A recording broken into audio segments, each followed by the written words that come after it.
L'accusation de World Peace Foundation d'utilisation de la famille comme une arme de guerre est rejetée comme non fondée par l'Éthiopie.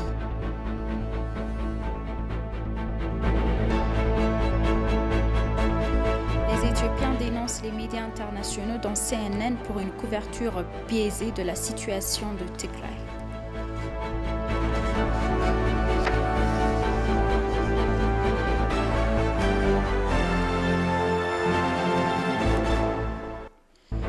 Bienvenue, chers téléspectateurs, c'est Aline Teibaro avec le journal du 7 avril. Les ministres des Affaires étrangères de l'eau et de l'Éthiopie et de l'eau de l'Éthiopie, de l'Égypte et du Soudan se sont réunis à Kinshasa pour reprendre les négociations trilatérales sur le grand barrage de la Renaissance éthiopienne sous les auspices de l'Union africaine. Président de la République démocratique du Congo et l'actuel président de l'UA, son Excellence Félix Tshisekedi, a ouvert la réunion. Le ministre d'État et ministre des Affaires étrangères de la République démocratique du Congo et le président du conseil exécutif de l'UA ont présidé la réunion ministérielle qui s'est tenue les 4 et 5 avril 2021. Le commissaire aux affaires politiques, la paix et la sécurité de la CUA ont participé à la réunion ministérielle. La réunion s'est tenue pour examiner les progrès de la négociation et tracer la voie à suivre. Son Excellence Damak Amakonnen, dans ses remarques liminaires, a rassuré l'engagement de l'Éthiopie à mener en bien les négociations dans le cadre de l'UA. À l'issue de la réunion, l'Éthiopie a soutenu le projet de communiqué soumis par le président de l'UA avec des ajustements mineurs. Cependant, les deux pays ont également bloqué la reprise des négociations en rejetant un projet de communiqué qui contenait les délibérations au cours des 2 jours de réunion. Les deux pays ont plutôt tenté d'entraver le processus. Le remplissage de la 2e année du grand barrage sera effectué comme prévu, conformément à la déclaration des principes. Dans ce contexte, l'Éthiopie s'est déclarée prête à faciliter l'échange de données et d'informations sur le remplissage du barrage.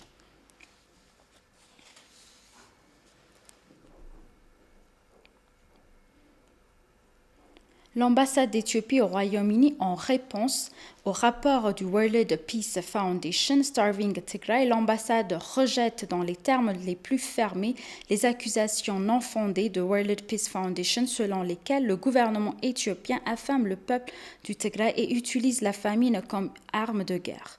Les faits sur le terrain sont totalement détachés de la situation décrite dans le rapport qui ignore délibérément le fait que le TPLF a cruellement lancé l'attaque brutale contre le commandement nord des forces de défense éthiopiennes juste avant la saison des récoltes. En outre, le groupe a délibérément détruit une grande partie de l'infrastructure physique et publique de la région pour l'aider à se retirer des forces fédérales. Avec la conclusion de l'opération de maintien de l'ordre, la principale priorité du gouvernement reste de reconstruire et de réhabiliter la région en veillant à ce que les besoins humanitaires urgents soient satisfaits. À ce jour, le gouvernement a pris des mesures concrètes pour répondre globalement aux besoins humanitaires sur le terrain en fournissant des vivres vitaux à plus de 4,2 millions de citoyens du Tigray en coordination avec des partenaires locaux et internationaux.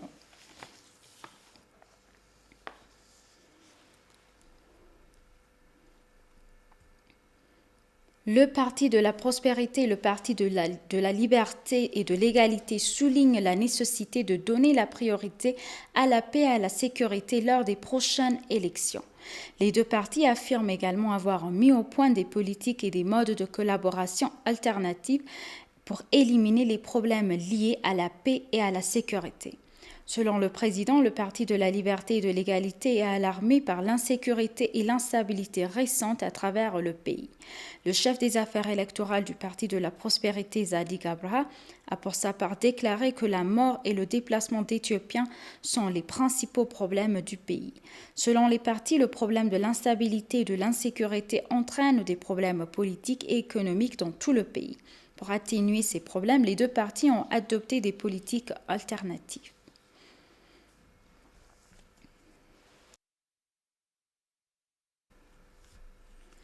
Le Conseil électoral fédéral qui a été mis en place par le Conseil électoral éthiopien pour superviser le processus se déclare prêt pour la conduite pacifique des prochaines élections générales.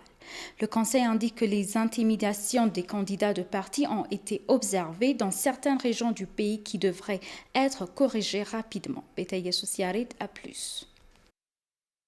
Il convient de rappeler que la Commission électorale nationale d'Éthiopie a mis en place un Conseil national de sécurité électorale pour superviser le processus préélectoral. Le Conseil, dans son récent rapport, a annoncé que la préparation des élections est plus ou moins pacifique, sauf quelques incertitudes. L'évaluation du Conseil a indiqué que la circulation du matériel électoral vers toutes les circonscriptions électorales a été louable, alors que les candidats des partis d'opposition ont été intimidés dans certaines régions du pays, ce qui devrait être corrigé rapidement, a souligné le Conseil. ፓርቲ አመራሮች የፓርቲ ደጋፊዎች የፓርቲዎቹ እጩዎች በፈለጉት ቦታ ሕግንና ስርዓትን መሰረት አድርገው በሰላም የመንቀሳቀስ መብት Les chefs de parti, les partisans et les candidats ont le droit d'opérer partout dans le pays tant qu'ils respectent les procédures légales. Le gouvernement devrait s'acquitter de sa responsabilité de mettre un terme à toute tentative qui perturberait ce processus. Les candidats ne doivent pas être intimidés ouvertement ou secrètement.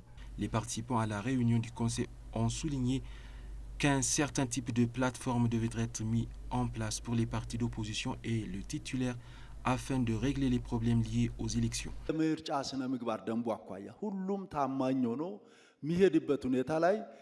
Je pense qu'il est essentiel de parvenir à un accord selon lequel toutes les parties prenantes s'acquittent de leurs responsabilités sur la base du code de conduite électorale. Lorsque nous disons que cette élection doit être pacifique, juste et libre, nous voulons dire que tous les acteurs doivent faire confiance au processus et s'abstenir de tout mouvement perturbateur. Le vice-président du Conseil, Kana Yadeta, a pour sa part déclaré que le public devrait coopérer avec le gouvernement pour déjouer les tentatives des groupes qui travaillent à ruiner les élections. ህዝቡ በጣም በሰላም ትክክለኛ ዴሞክራሲያዊ ፍትሃዊና ሰላም ምርጫ እንዲካሄድ ይፈልጋል። Malgré le vif désir du public de voir des élections libres et pacifiques, il existe des forces organisées qui travaillent sans relâche pour perturber le processus. Le rôle du public est donc important pour endiguer ces mouvements perturbateurs. Si le public travaille conjointement avec le personnel de sécurité, nous pouvons organiser des élections pacifiques et démocratiques. Chaque individu a le devoir de rendre les élections pacifiques, a-t-il indiqué. La plupart des médias internationaux continuent de défriler sur la désinformation sur la situation au Tigray. Les Éthiopiens aux États-Unis ont scandalisé des slogans contre le siège du CNN à Atlanta. Malgré les efforts du gouvernement pour clarifier la situation sur le terrain, à la communauté internationale, la situation au Tigray est signalée de manière délibérément exagéré avec beaucoup de préjugés inclus dans les rapports. Les manifestants ont réprimandé CNN pour avoir délibérément ignoré le massacre de Maïkadra alors qu'il propageait des mensonges sur le massacre d'Aksum. Un expert en diplomatie affirme que la tentative intensifiée des puissances occidentales d'intervenir dans les affaires internes de l'Éthiopie émane de leur haine et de leur mépris envers l'indépendance de l'Éthiopie. L'expert Ndala Nuguse a déclaré que ces puissances faisaient pression pour s'immiscer dans la question éthiopienne parce que la diplomatie éthiopienne dans le régime précédent servait leur intérêt. Il a souligné qu'il ne s'inquiète pas de l'aide humanitaire en Éthiopie, mais plutôt du sentiment colonial dans leur esprit. Il a ajouté qu'il soutenait le groupe mourant dans le nord parce qu'il les satisfaisait en divisant et en gouvernant l'Éthiopie.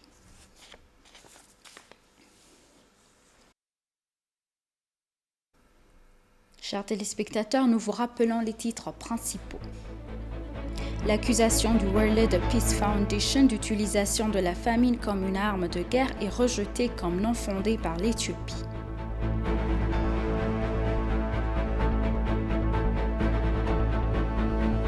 Les Éthiopiens dénoncent les médias internationaux dont CNN pour une couverture biaisée de la situation au Tigray. Merci chers téléspectateurs, c'est la fin du journal. C'était Aline Teibaro avec le journal. Restez avec nous avec le reste des programmes. Bonne journée.